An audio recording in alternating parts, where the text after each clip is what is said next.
Come tutti i lunedì riprende la nostra rubrica del Cittadella racconta la Marina Militare, il rapporto tra la città di Taranto e la Forza Armata, ma non solo. In questa puntata parleremo di un rapporto particolare tra la Marina Militare e il mondo accademico, lo studio e la ricerca. Lo facciamo con il sottotenente di vascello Silvia La Terza, lo leggo per non sbagliare nulla, del Corpo del Genio per la Marina Militare, specialità infrastrutture, architetto presso la direzione del Genio di Taranto. Bravissimo Francesco. Grazie Silvia. Allora, benvenute innanzitutto.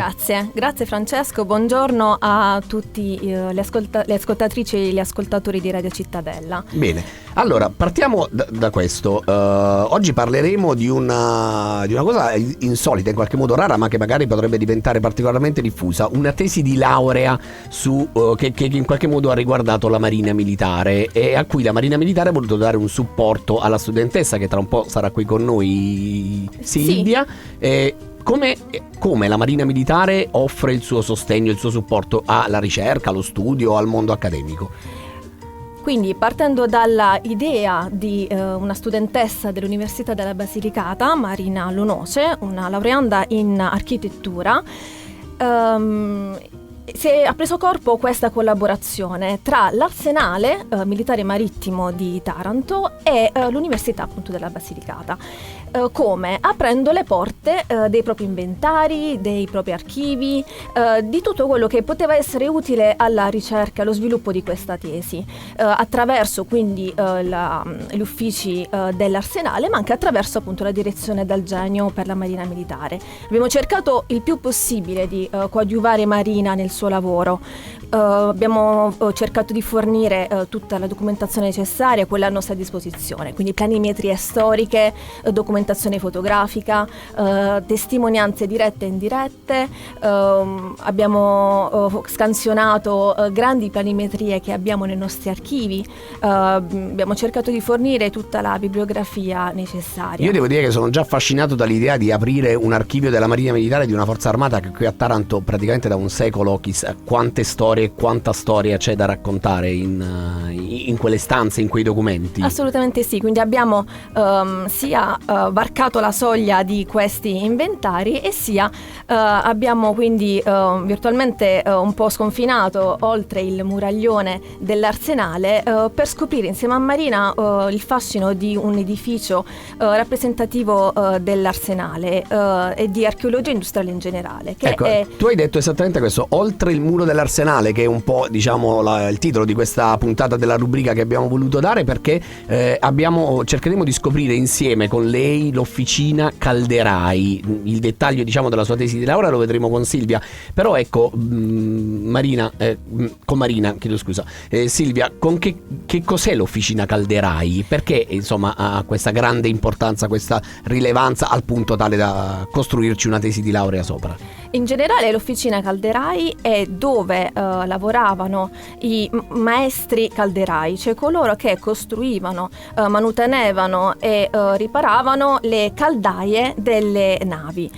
Possiamo riportare alla memoria scene del Titanic in cui si vede la batteria delle sue 29 caldaie che appunto servono al sistema di propulsione della nave a carbone.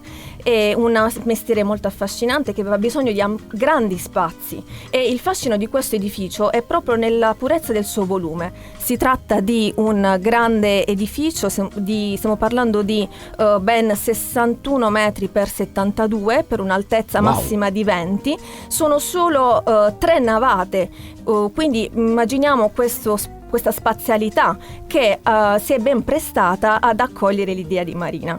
È rappresentativo anche questo edificio dello stile deputato al lavoro all'interno dell'Arsenale o degli arsenali in generale, che è il romanico.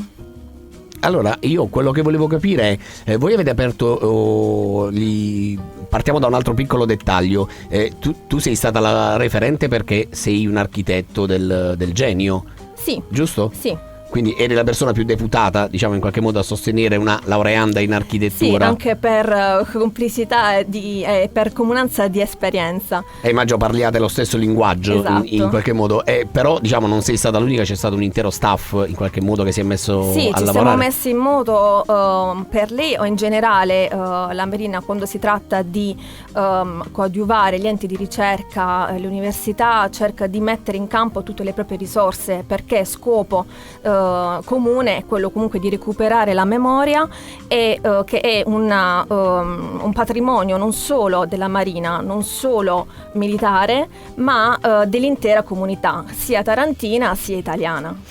Abbiamo ancora un minuto, c'è qualche aspetto che ti ha particolarmente coinvolta? Non so se era la tua prima esperienza come, diciamo, ufficiale di collegamento con l'università, diciamo, non so se ne hai avute altre, ma c'è qualcosa in particolare che ricordi di questa esperienza?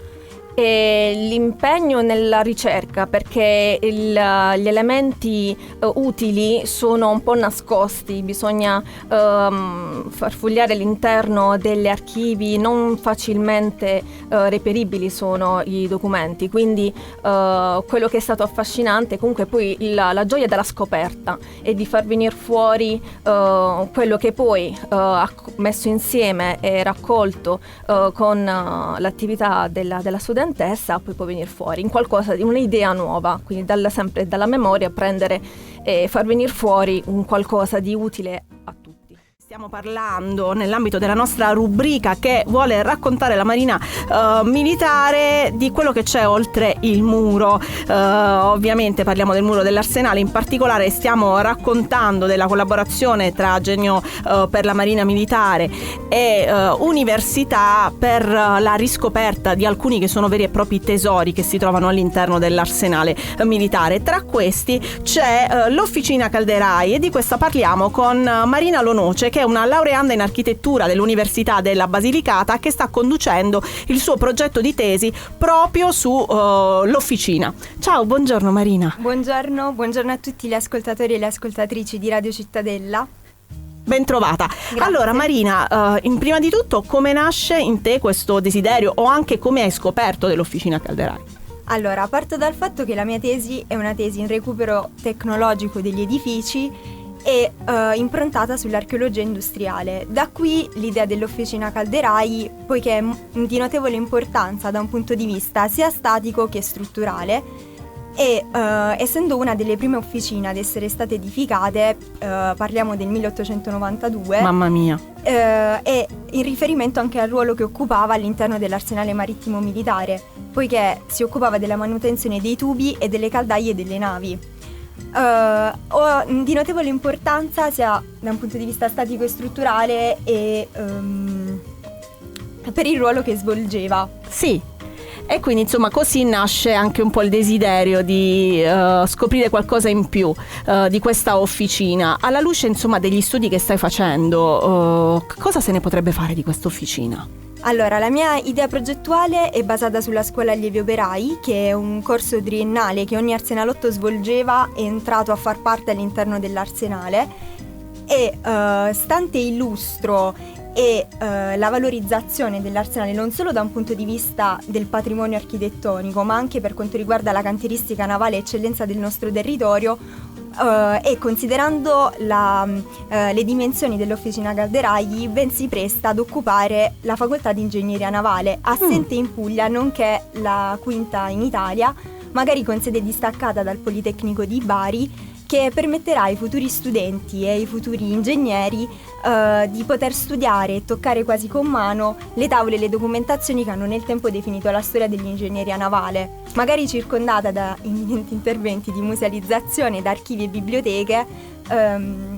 Diventerà un nuovo polo formativo. Polo formativo è anche appunto aperto alla città, se lo pensiamo come appunto luogo di musealizzazione come dicevi tu. Che cosa rende speciale questo posto secondo te, ora che lo stai scoprendo passo passo attraverso il tuo lavoro di tesi? Senza dubbio gli arsenalotti e la loro capacità di fare squadra, dotati di notevole ingegno, i quali non solo mi hanno spiegato il loro mestiere e la loro maestria, ma mi hanno proprio introdotto nel loro ambiente lavorativo. E quindi questa è stata una risorsa in più, insomma, del tuo lavoro, immagino. Sì, che non posso non citare tra le fonti orali ma anche scritte della mia tesi di laurea. Chi ti ha aiutato in questa tesi? Allora, senza dubbio i miei due relatori che cito, che sono la professoressa ed architetto Antonella Guida e il professore d'architetto Antonio Monte, ma poi anche gli enti della Marina Militare, l'Arsenale e la direzione tecnica del Genio Militare.